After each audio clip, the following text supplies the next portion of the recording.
lakini tamati yake ni hapo.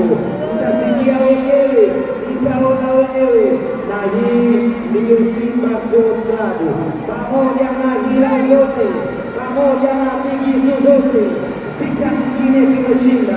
Huyu hapo, huyu hapo, huyu hapo, huyu hapo, tazameni wenyewe.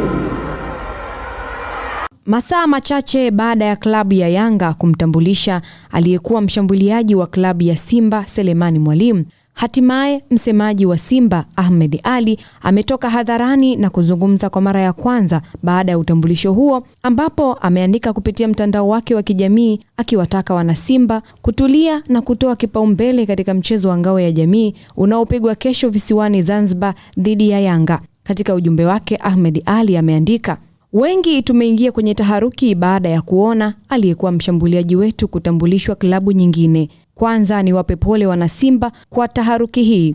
Sipo hapa kujieleza nini kimetokea. Kitu muhimu zaidi kwa sasa, tuweke nguvu kwenye mchezo wetu wa kesho wa ngao ya jamii. Hakuna tunachokihitaji zaidi ya ushindi. Kwa misimu miwili tumeikosa ngao ya jamii. Huu ndio wakati sahihi wa kuchukua taji hili. Akili yetu, fikra zetu, mawazo yetu na nguvu zetu tuzielekeze Aman Stadium. Safari hii tunatakiwa kuufungua msimu huu kwa ubingwa wa ngao. Tumerithishwa kuipenda Simba yetu, hivyo tuendelee kuipigania kesho tupate furaha ya wote. Na hayo ndio maneno aliyoyaandika msemaji wa klabu ya Simba Ahmed Ally katika ukurasa wake wa Instagram. Hii ni AyoTV Sports. Mimi ni Gladness Joseph.